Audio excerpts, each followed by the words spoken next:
সুপ্রিয় শিক্ষার্থী, আশা করি তোমরা ভালো আছো। আমি আল্লাহর রহমতে এক প্রকার ভালো আছি। আমি মোহাম্মদ আনোয়ার হোসেন, সহকারী শিক্ষক, কুমিল্লা মডার্ন হাই স্কুল গণিত বিভাগ।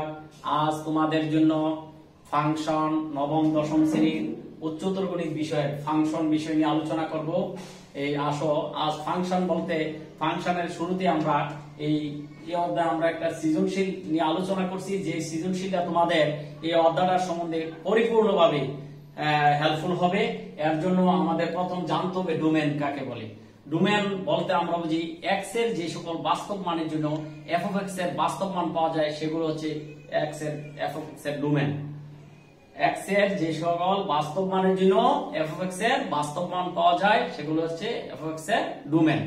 এবার আসো, আমি এই শুরুতে কয়েকটা আইটেম দিছি, এক দুই তিনটা আইটেম দিছি ডোমেন। এই ধরনের তোমাদের ডোমেন আসে। এখন এই এক নম্বরে আমি এই অঙ্কটা করেই ফেলেছি। এফ অফ এক্স এত বিলংস টু আর, যদিও কেবল যদি এত নট ইকুয়াল টু 0 হয়। যদি এখানে লব হর থাকে, লব হর থাকলে হরের মানটা নট 0 লিখবা। যদি হরে কোনো মান থাকে হরের মান নট 0, কারণ সামথিং বাই 0 হলো অসীম, মানে অসংজ্ঞায়িত আসে। সামথিং বাই 0 মানে অসংজ্ঞায়িত। তাহলে আসো আমরা এটা লিখছি এত নট 0। তাহলে সমাধানটা করলে কি আসতেছে 2x equal not equal to -3, x not equal to -3/2। তাহলে domain x belongs to r, সকল বাস্তব মান x নট ইকুয়াল টু -3/2, অর্থাৎ domain f equal to r, সকল রিয়েল নাম্বারগুলি আসবে কিন্তু -3/2 ব্যতীত। বুঝতে পারছো? এই একই ভাবে আমরা 2 নম্বর 3 নম্বর অঙ্ক এখন করব। এখন আমরা 2 নম্বরের সলিউশনটা করে নেই। √1 - 2x এই ধরনের থাকলে এত বিলংস টু r, যদি ও কেবল যদি 1 - 2x greater than equal to 0 হয়, বা 1 greater than equal to 2x, ওই পাশে গেলে 2x হয়, বা 2 দ্বারা ভাগ করলে 1/2 greater than equal to x, সুতরাং x less than equal to half. তো নির্ণয়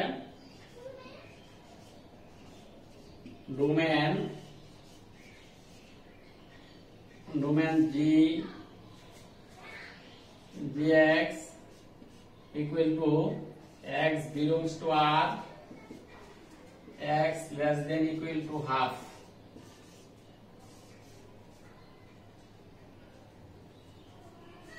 বুঝতে পারছো? আমরা √এর ভিতরে কোনো ফাংশন থাকলে আমরা এই √এর ফাংশনে আমরা এই √এর ভিতরের ফাংশনটা গ্রেটার দ্যান ইকুয়াল টু 0 হইতে হবে। এই জিনিসটা মনে রাখবা। তাহলে আমরা লিখছি gx এত বিলংস টু r, যদিও কেবল যদি 1 মাইনাস এই √এর ভিতরের অংশটা 1 - 2x greater than equal to 0 হয়, বা 1 এই দিকে আসলে 2x, তারপরে 2 দ্বারা যদি আমরা ভাগ করি, উভয় পক্ষে 2 দ্বারা ভাগ করলে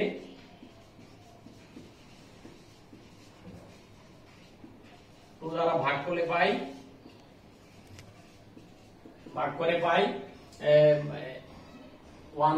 1/হাফ পাই, আর এদিকে x পাই। তাহলে এটাতে লেখা যায় x less than equal to half. তাহলে নির্ণয় ডোমেন gx, আমাদের অঙ্কটা হলো এখানে gx দিয়ে বুঝাইছি আমি। তাহলে gx equal to x belongs to r, x less than equal to half. এখন আমরা 3 নম্বরে 3 নম্বরের সলিউশন করব। এইভাবে যদি হরের মধ্যে √r থাকে, এত বিলংস টু r লিখবো, যদি ও কেবল যদি হরের মানটা গ্রেটার দ্যান ইকুয়াল টু 0 লিখবা। √এর ভিতরের মানটা গ্রেটার দ্যান 0 হয়,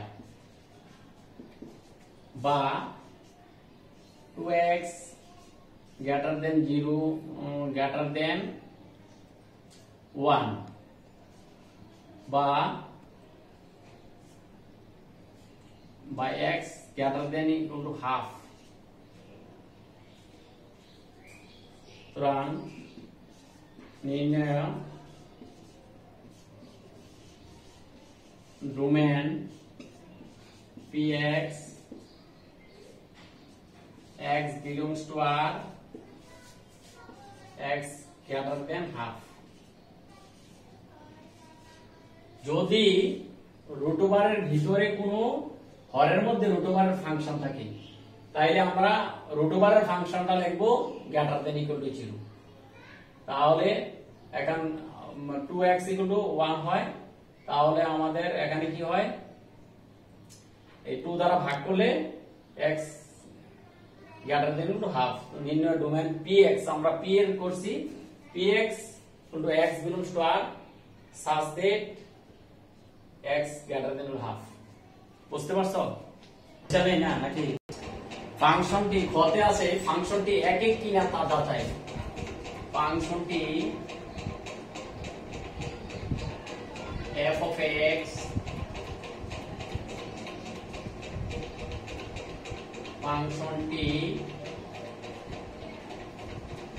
একক কিনা তা যাচাই।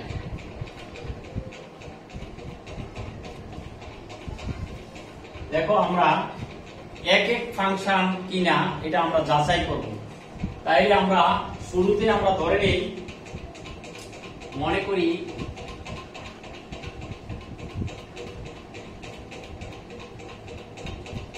x1 x2 belongs to domain। আমরা x1 x2 দুইটা ডোমেইনের মান ধরে নিলাম, f এর ফাংশন f এর এই ডোমেইন তো বাইর করছি, আমরা এই ফাংশন f এর মান দুইটা ধরে নিলাম। তাহলে ফাংশনটি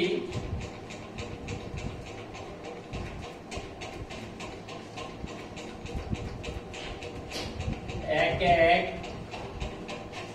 হবে যদিও কেবল যদি f of x1 সমান f of x2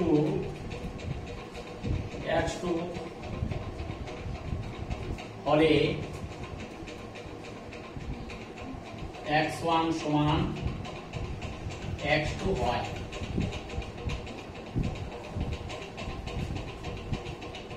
ফাংশনটি এক এক হবে যদিও কেবল যদি f of x1 f of x2 হলে x1 সমান x2 হয়। আমরা ফাংশনটা কি, ফাংশনটা ছিল f of x equal to 2x minus 1 by 2x plus 3। তাহলে আমরা এখানে লিখতে পারি, কি লিখতে পারি, 2x minus 1 by 2x plus 3। আবার লিখে নাও f2 এর মানও লিখে নাও 2x minus 1 by 2x plus 3।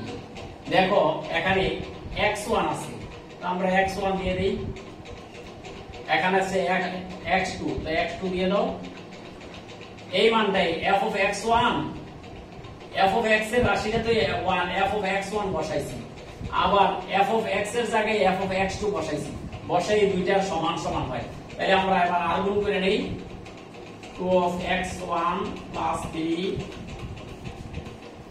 2x2 minus 1 equal to 2x1 minus 1 2x2 plus 3। এবার এটা গুণ করে নাও, বা 4x1 x2 minus 2x1 plus 6x2 minus 3 equal to 4x1 x2 plus 6x1 plus 6x1 minus 3। তাহলে আসো আমরা এবার দেখে নেই, আমরা x1 টি বাম পাশে নিয়ে আসি আর x2 টি ডান পাশে নিয়ে আসি। তুমি যেটাই করো একই জাতের করে নাও, 4x1 x2 minus 2x1 minus 6x1 minus 3 minus 2x1 4x1 4x1 x2 minus 2x2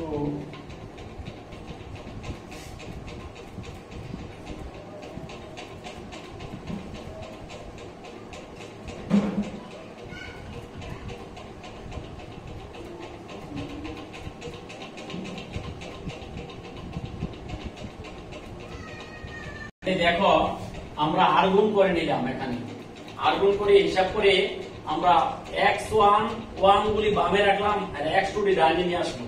তাইলে x1 সমান x2 হলো, তো আমাদের x1 সমান x2 হলে আমরা ফাংশনটি f অফ ফাংশনটি এক এক, সুতরাং f অফ x ফাংশনটি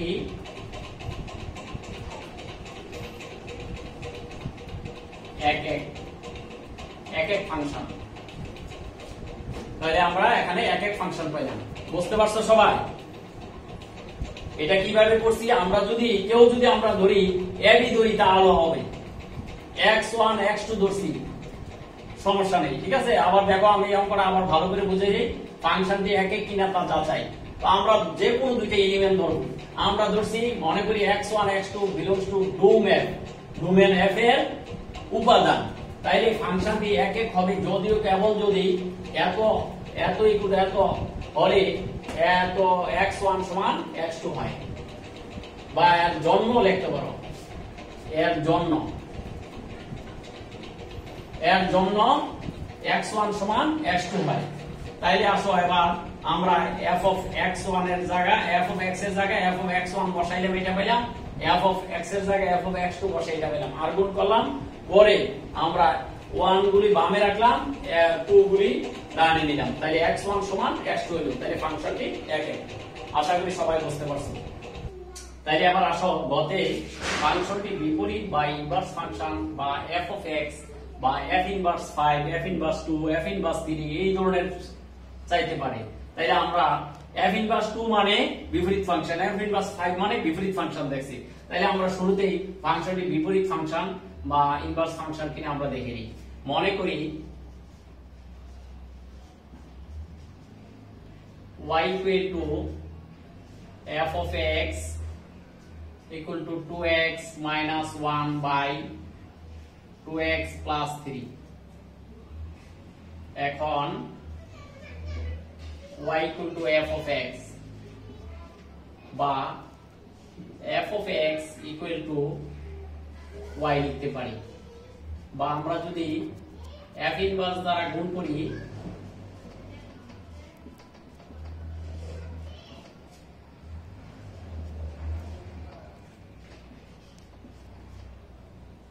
তাহলে আমরা পাইলাম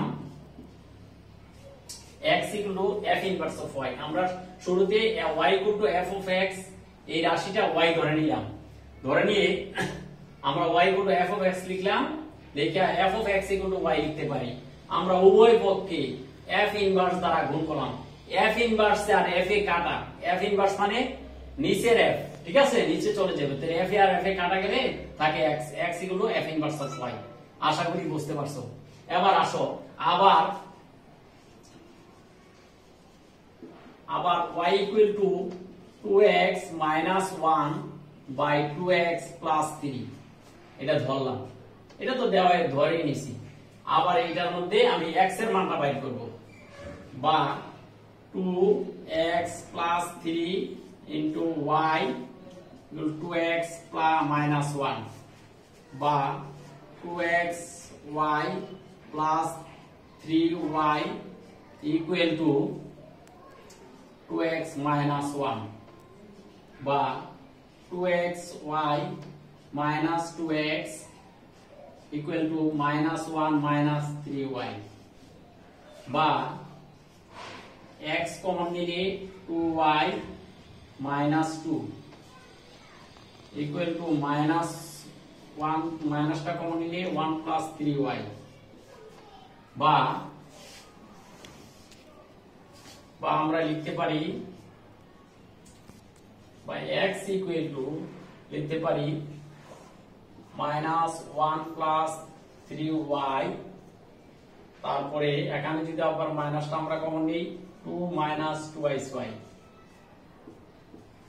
और x equal to 1 plus 3y by 2 minus 2y তাহলে x মানে কি পাইলাম আমরা x মানে এখানে দেখো এক নম্বর ইকুয়েশন আছে f ইনভার্স অফ y তাহলে 1 plus 3y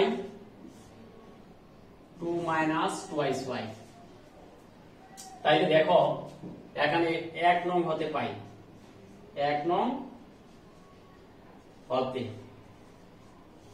1 নং হতে 1 নং থেকে লিখছি x এর পরিবর্তে f ইনভার্স অফ y তাইলে এখন আমরা y এর পরিবর্তে রিপ্লেস করে দাও y এর পরিবর্তে আমরা x বসাই দাও বা f inverse of x equal to 1 plus 3x by 2 minus 2x 2 minus 2x 2 minus 2x 2x পাইলাম আমরা তাইলে এই যে আমাদের f ইনভার্স অফ x পাই গেল বুঝতে পারছো এখন f ইনভার্স x টা আমরা নির্ণয় করলাম এটা কি বলা হয় বিপরীত ফাংশন বা ইনভার্স ফাংশন বা f ইনভার্স অফ x তাইলে x এর f ইনভার্স পাই করলাম আমরা আশা করি বুঝতে পারছো দেখো আমাদের ঘোড়ার গড় সলিউশন f ইনভার্স অফ 5 একদম সহজ আমরা গরুর গতে পাইছি f ইনভার্স অফ x এর মান পাইছি 1 plus 3x by 2 minus 2x তাহলে ঘোড়ার গড় আসলে আমরা এই অংশটা ঘোড়ার গড় মানে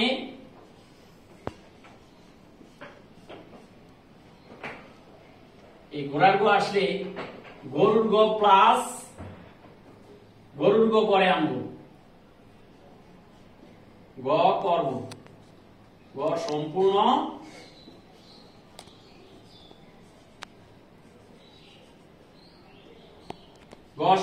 করব যে f ইনভার্স অফ 5 চাইছি তাইলে আমরা ঘোড়ার গো আসলে গ এর সম্পূর্ণ করব ঘোড়ার গো মানে গ এর সম্পূর্ণ করব করার পর আমরা পাইলাম কি f inverse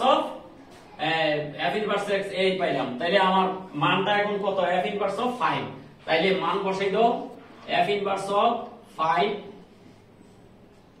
1 plus 3 into 5 by 2 minus 2 into 5 তাইলে কত আসছে 16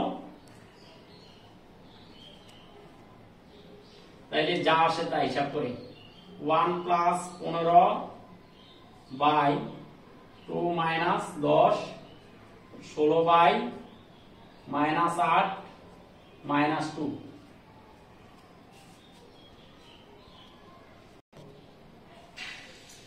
তাইলে আমরা এখন আমরা ও নম্বরে কি চাইছি 2 f inverse of x equal to x হলে x এর মান ফাইন্ড আউট করব তাইলে আমরা ও নম্বরের অঙ্কটা আসলে আমরা এইভাবে বিপরীত ফাংশন সম্পূর্ণটা করব ঠিক আছে ও নম্বর যদি আসে আমরা ও নম্বর আসলে গরুর গ সম্পূর্ণ করে পাই কি পাই গরুর গ সম্পূর্ণ করে f ইনভার্স x পাই না দেখানো f ইনভার্স x কি পাইছি এটা পাইছি না গরুর গতে আমি আর করলাম না কি তোমরা এইটা আবার করে নিবা -2x গরুর গতে সম্পূর্ণ করে তো এইটুকু পাইলাম এখন আমার ও নম্বর একটা শর্ত দিয়ে দিছি কি শর্ত দিছে দেখো শর্ত হলো শর্ত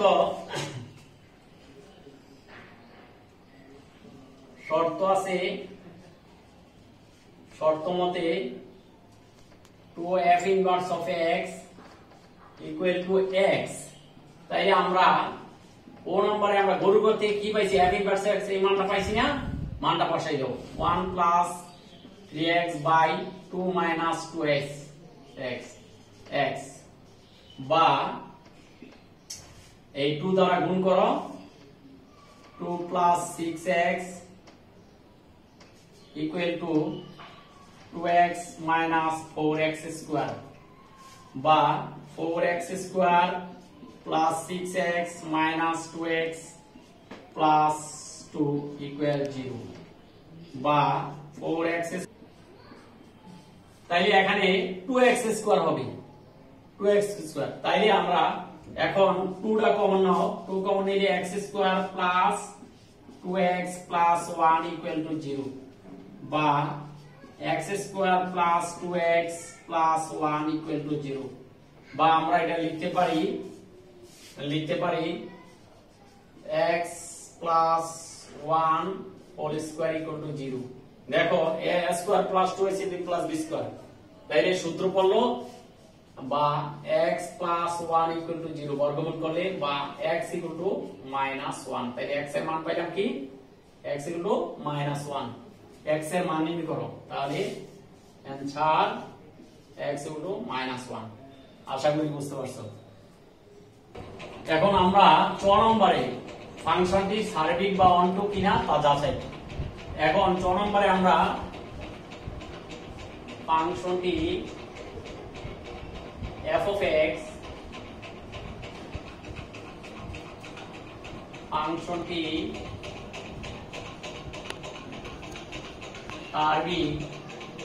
সার্বিক যেই কথা অনটো একই কথা, অনটো কিনা তা যাচাই।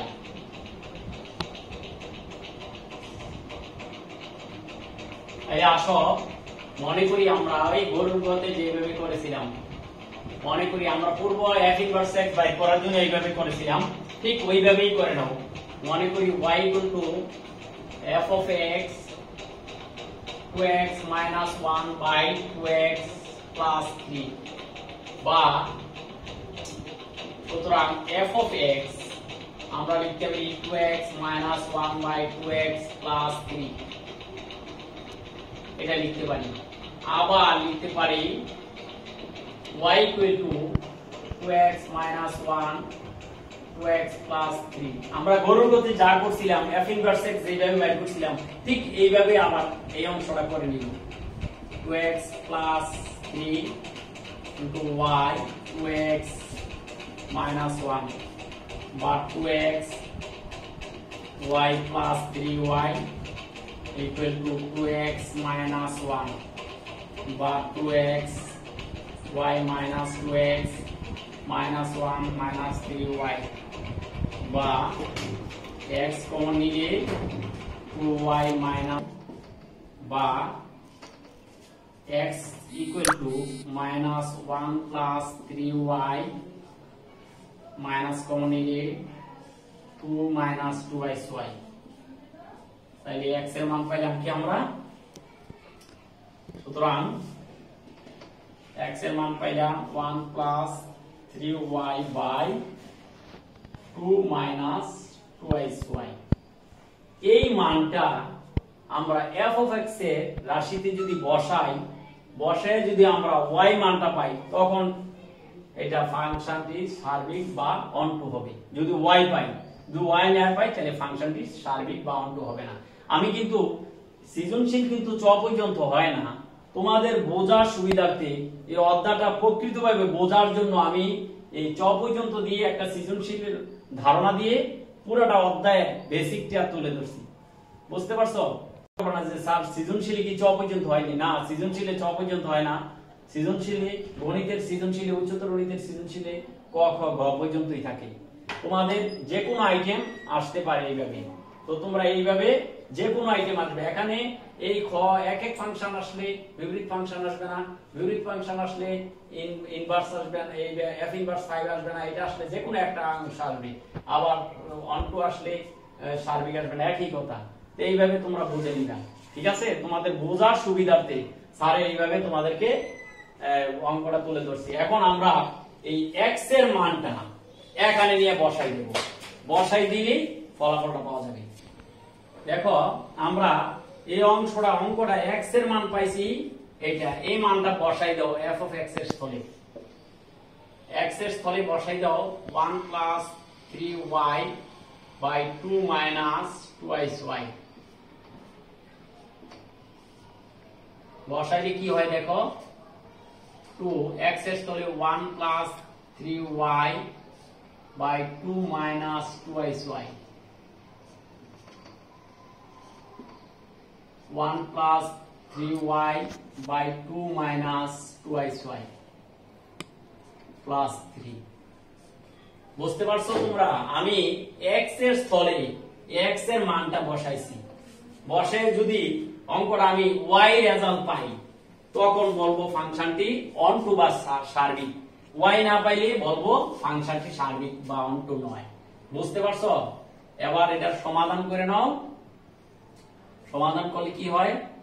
2 minus 2xy, 2 plus 6y minus 2 plus 2xy, 2 plus 6y plus 6 minus 6y, 2 minus 2xy। তাইলে আসতেছে কি, এই 2 এ 2 ক্যান্সেল, 6y ক্যান্সেল, তাইলে আসলো 2 minus 2xy by 8y and 8 by 2 minus 2xy, তাইলে আসলো 8y 2 minus 2xy into 2 minus 2xy by 8। এই যে দেখো আমরা কি পাইলাম? y পাইলাম। তাইলে y পাইলাম, এই অঙ্কটা সলিউশন করে মানটা বসে y পাইলাম। তাইলে বুঝলাম কি ফাংশনটি সার্বিক বা অনটু। y পাইলে তো বললাম যে ফাংশনটি সার্বিক বা অনটু। সুতরাং f of x ফাংশনটি সার্বিক বা অনটু। আশা করি তোমরা বুঝতে পারছো। তোমরা ভালো থাকো, সুখে থাকো, বাসায় থেকে ভালো করে পড়াশোনা করো, এই কামনাই করি। আজকের মতো এখানেই শেষ করলাম। আল্লাহ হাফেজ।